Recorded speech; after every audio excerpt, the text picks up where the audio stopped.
Hi there, this is Abby with your Party Girls. I'm just returning your phone call regarding the entertainment service. I'd love to help answer any questions you might have regarding our service. If you can be a sex worker, you have skills.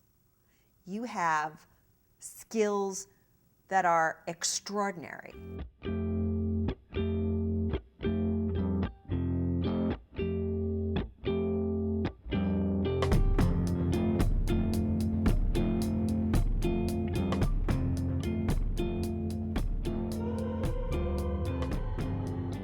I always had a flair for being risque, free love, naked, sexual.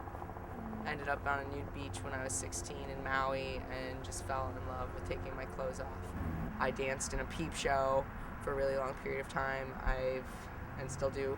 I've done porn. I still do porn. I've done mostly girl on girl, with the exception of one guy on girl with my partner porn series and solo masturbation stuff.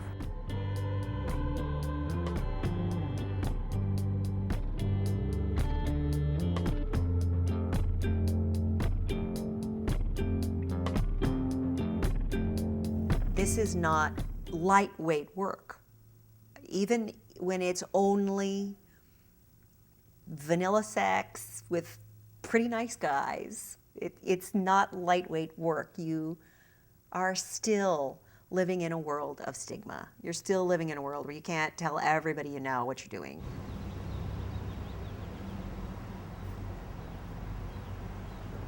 My stage name is Bella, and I'm 19, and I am a stripper, sex worker.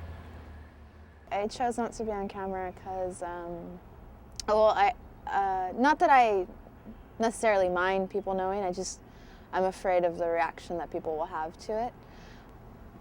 My family, A, doesn't know, and B, a lot of my friends wouldn't be very approving of it. But for me, it's more just like, I like to have this side of my life hidden, almost. It's like it's part of the job, I think.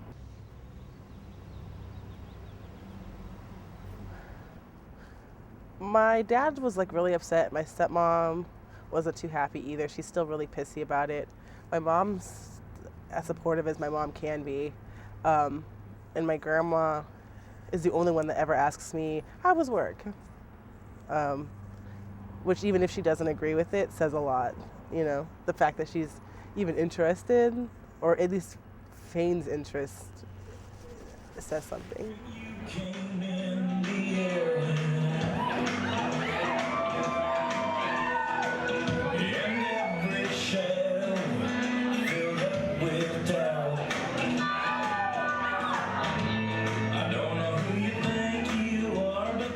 I feel lucky that I was able just to get it off my chest as early as I did, because I know so many of my friends still haven't told their parents or any of their family members, and they're a lot older than I am, and they've been in this industry for a lot longer, and the fact that they're still pretending like they work at a grocery store, it's kind of, I understand, definitely, but it must be hard for them. A lot of people think that we're victims, that we're hurting, that for some reason we've had some trauma and then all of a sudden we now have to,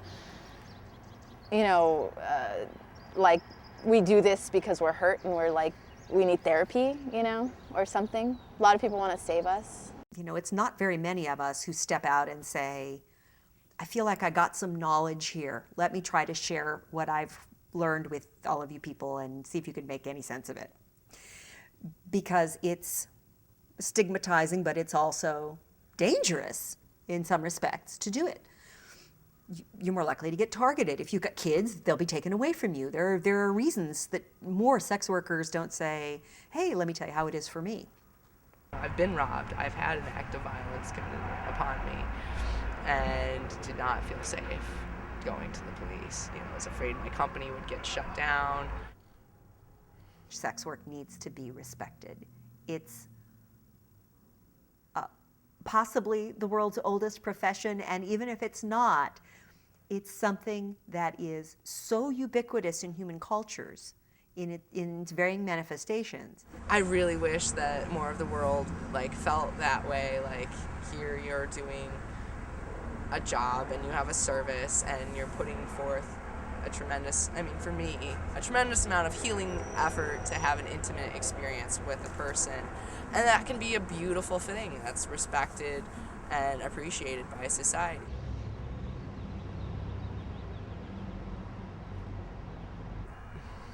My mom thinks it's very European, and knows I just like performance and artistic expression. My dad likes my business sense because I now own my own bachelor party agency. He doesn't like to hear about me dancing per se so much, but he does like to hear about like the business aspect and managing. And I think he respects that about me. I get called, I answer the phone in my little phone sex voice, say, can I help you? And someone tells me what they're looking for. I describe our services or give them pricing also, or sometimes they have this like vague idea and I help craft a vision for them.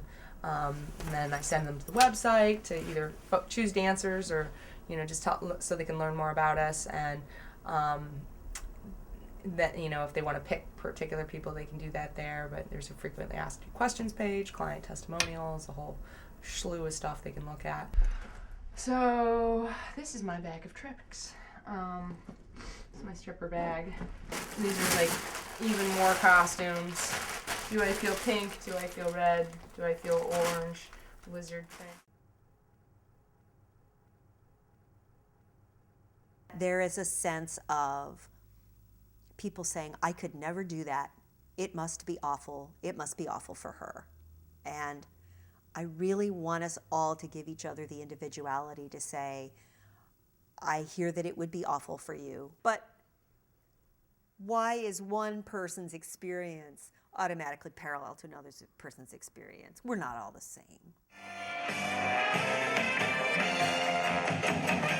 Let's hear it for Kitty McMuffin! I think we're not very healthy around sexuality. Some people might hear that statement and agree and go, yeah, you're talking about paying for sex, the most intimate thing. How could that be healthy? Well, this isn't something that everybody is cut out for or would appreciate, I suspect. Plenty of people don't get what they want sexually, intimately, around connection, sometimes even if they have a partner. And there are many ways that the culture should be addressing that. I don't see any reason why there shouldn't be a role, as there has been in practically every society the world has known, as far as we know, for erotic professionals.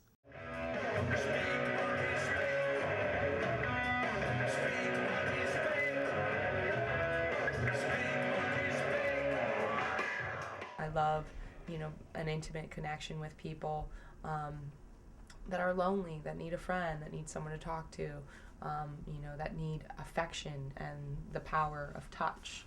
Like, so many, touch is really underrated, whether it be, just through a massage and getting touched that way in a not a sensual way, or through the sensual side of what I provide. It's just nice to, after my shows, like, we, basically all we engage in is mutual masturbation, but at the end of it, I curl up next to people and I cuddle. And like, that's like sometimes their favorite part is just lying next to me and talking. And, for many, many reasons, not everyone gets that when they want it to.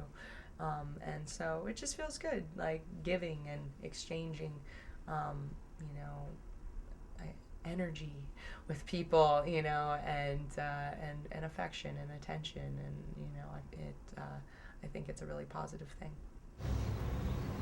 One time at the Lusty Lady in Private Pleasures, there was a man, and I did a private show for him, and he really enjoyed it. And he was like, thank you so much. He's like, I've been having a lot of problems with my wife. He's like, like sexually, I guess he had been frustrated. And I'd given him a striptease dance. And he's like, I feel so much better. He's like, you've really like helped me kind of relieve myself. He's like, have a great day. And I was like, wow, I'm like, it's such a silly thing to have done, really, when you think about it, but it really made his day better. This one night, this guy comes in. He could have been more than 23. And the window goes up and he says, I want you to sit on my face. I thought he was joking at first, so I was really offended. And I started to kind of yell at him. He goes, "No, please, sit on my face." That was definitely one of the best experiences I've ever had. The first thing they can do is have support. People need to be able to talk about their experiences and hear about the diversity of each other's experiences and learn in the aggregate and understand themselves as maybe not a class, maybe not a sexual identity, but as a group of people who share some experience. It's like if you don't find some way to unite and, find representation for who you are, then it's hard to identify yourself with a positive image if there is no image of you at all. Finding ways to talk back through art making and performance. I mean, there's lots of different ways to do it. You can do it under a pseudonym, but I really think it's valuable. It means that your own experience and your own voice counts on a different level. And so many people in this world don't have enough voice. If we could find a way to respect the desire and the work, we would all take a few steps further toward figuring out a way to make it safer, to make it healthier, and to minimize the situations in which it's clearly truly awful for people.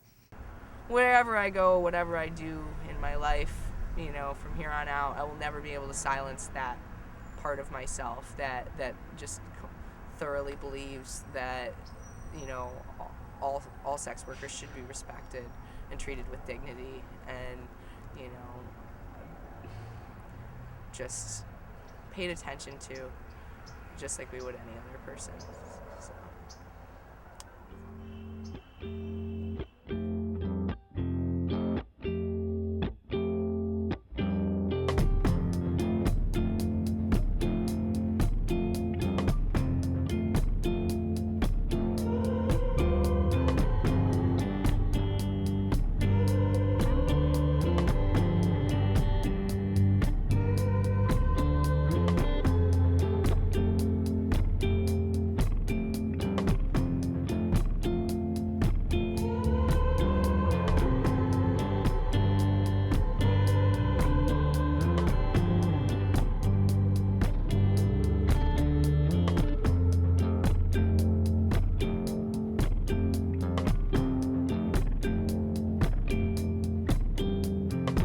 I don't wanna be your friend.